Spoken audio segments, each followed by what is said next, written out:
Welcome back to DC Silver Age Storytime, and we're back in the Golden Age with More Fun Comics number 81, published in July 1942, and this one is called The Hall of Lost Heirs.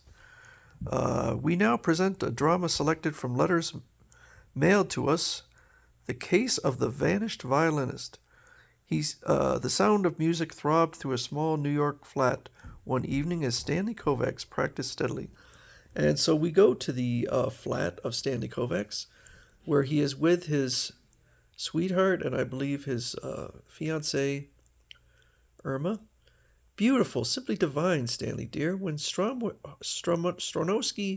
hears you, he'll hire you at once. Then you and I can be married. It's worth it, all this suffering and starving. You must love me very deeply to leave your father's home. He is a millionaire, you said. He is so wealthy it's disgusting.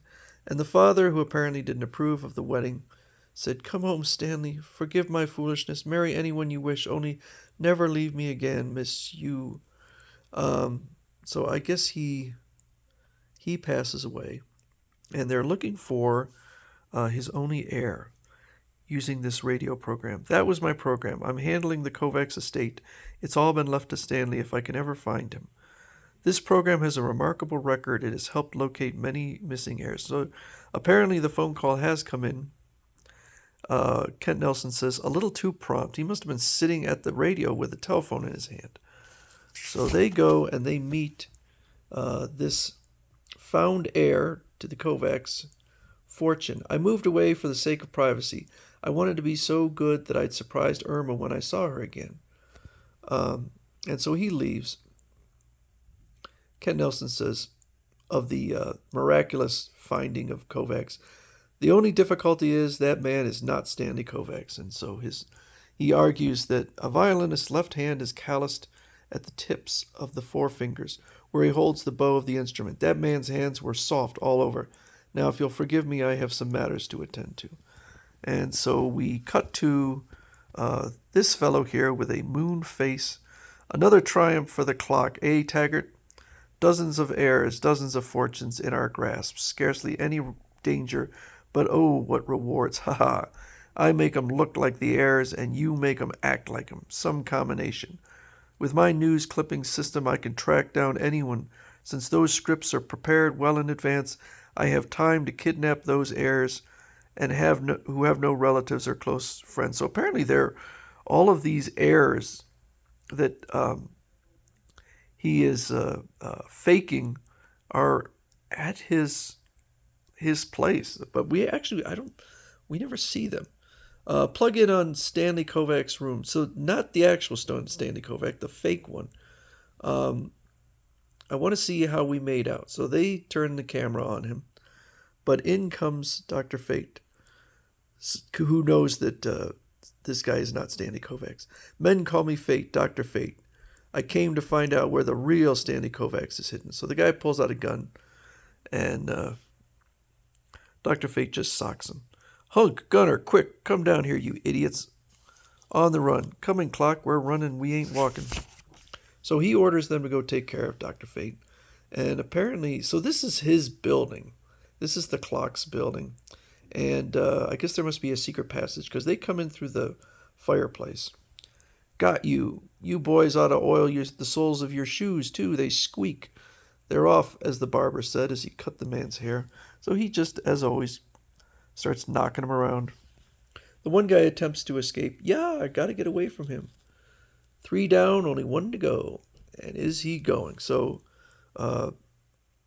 Dr. Fate takes chase in a rather silly manner. And as he reaches this room, unfortunately, falls down this pit. Whoops! Looks as though I'm putting my foot in it. So down he slides into a well. Well, a well. Sides too slippery and wet to climb. Water cold and getting colder. There's no way out of here that I can see. You could fly out. You could do that.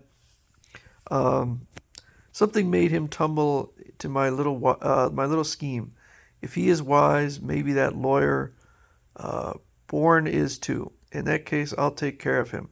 He's the executor of the Kovacs estate. So they go to take care of the lawyer and Inza at the same time. Got them. They use some chloroform, chloroform and knock them out. If the fools fail me, but they can't. I've thought it out too well. Good boys. I was a little anxious, I will admit. Take them down to the workroom. So they take him down. I don't think we ever see Kovacs.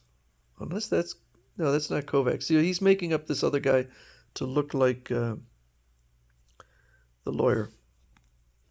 With fate out of the way, I'll control the Kovacs estate. Not a bad scheme, eh? It's perfect. They'll think I'm the legal executor of the estate and will grab it all.